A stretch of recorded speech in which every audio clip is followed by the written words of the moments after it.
గ్రామంలో ఏ తండలో ఏ ఎస్సీ వాడల్లో ఇబ్బంది వచ్చినా దామన్నని గుర్తుపెట్టుకొని మీకు అండదండలుగా మీకు సహాయ సహకారాలు ఉంటాయని చెప్పి మరి దామన్న గారికి వారికి ఆత్మకు శాంతి కలగాలని వారి కుటుంబానికి ప్రగాఢ సానుభూతి సంతాపం తెలియజేస్తూ మీ అందరం కూడా సర్వోత్తమబడి ఉంటామని చెప్పి సభాముఖంగా తెలియజేస్తూ ముగిస్తున్నాను. జై దామన్న. గౌరవ ముఖ్యమంత్రి వర్యులు రేవంత్ రెడ్డి గారు వారి సంతాప సందేశాన్ని ఇవ్వాలని మనం చేస్తాము.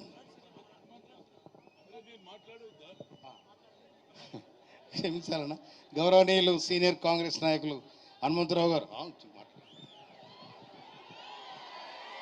సభకు నమస్కారం. దామోదర్ రెడ్డి గారి చనిపోవడం ముఖ్యంగా తుంగతుర్తే కాదు, షావత్ ఉమ్మడి నల్గొండకు కూడా నష్టం జరిగింది. ఆయన కేవలం తుంగతుర్తి నాయకుడే కాదు, నాకు చిరకాల పరిచయం. ఏది యూత్ కాంగ్రెస్లో ఆనాడు నేను ప్రెసిడెంట్ ఉన్నప్పుడు ఆయన ట్రెజరర్ వేయడం జరిగింది.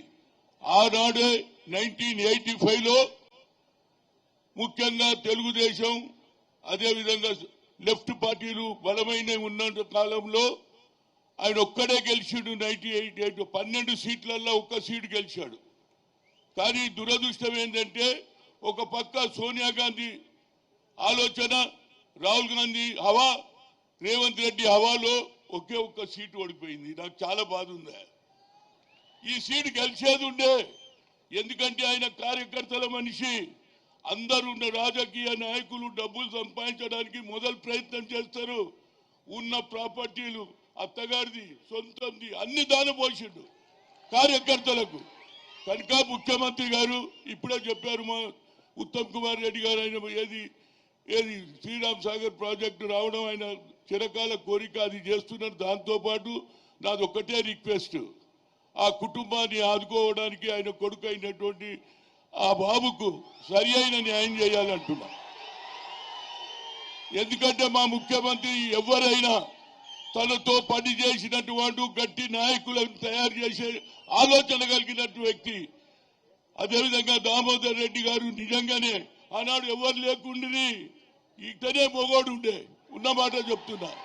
ఇవాళ అందరు తయారైన కనుక ఆయనకు సరి అయిన, ఆయన కొడుకుకు ఆయన తల్లి చనిపోయింది, తండ్రి కూడా చనిపోయిందాయా. ఇక దీని మీద మీరు ఆలోచన చేసి తప్పనిసరిగా ముఖ్యమంత్రి గారు నువ్వే ముందుండి ఆ కుటుంబాన్ని, ఆ బాబును సర్వోత్తమ్ రెడ్డి గారిని నడిపియాలని కోరుతూ మరొకసారి నా మిత్రుడు అందరి ముందు చెప్పిండు, ఏది రాజశేఖర రెడ్డి, గులాం నబీ ఆజాద్ ముందు చెప్పిండు హనుమంతరావు, ఏ మేరకు పాలిటిక్స్ మీద ఆయా మైస్కే సాత్. కొందరు నా ఎంబడి ఎంతో అనుభవించారు కానీ నన్ను మర్చిపోతున్నారు. కానీ దామోదర్ రెడ్డి అన్నాడు మరవలే, ఆయన కుటుంబం బాగుండాలని నా ప్రగాఢ సంతాపం తెలుసు, కండోలెన్స్ తెలుసు. ఆ కుటుంబం భగవంతుడు ఆయుధ ఆరోగ్యాలు అని కోరుతూ సెలవు తీసుకుంటారు. గౌరవనీయులు రెవెన్యూ శాఖ మంత్రులు పొంగిరెడ్డి శ్రీనివాసరెడ్డి గారు సంతాప సందేశాన్ని ఇవ్వాలని చేస్తారు.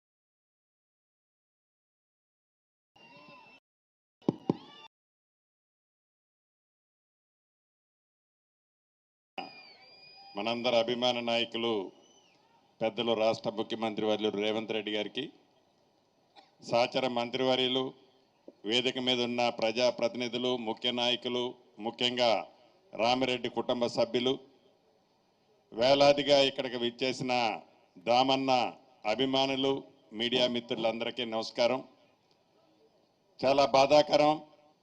మనిషి పుట్టడం ఎంత సర్వసాధారణమో, పుట్టిన ప్రతి మనిషి ఏదో ఒక రోజు ఈ లోకం నుంచి వెళ్ళిపోవటం కూడా సర్వసాధారణమని తెలిసి కూడా మనిషి జీవించి ఉన్నప్పుడు, మనిషి తను ఎదట వాళ్ళకి సహాయం చేయగలిగి ఉన్నప్పుడు, తను జీవించినప్పుడు ఏవైతే కొన్ని బెంచ్ మార్క్స్, కొన్ని అద్భుతమైన కార్యక్రమాలు ప్రజల కోసం చేస్తారో, రైతు కుటుంబంలో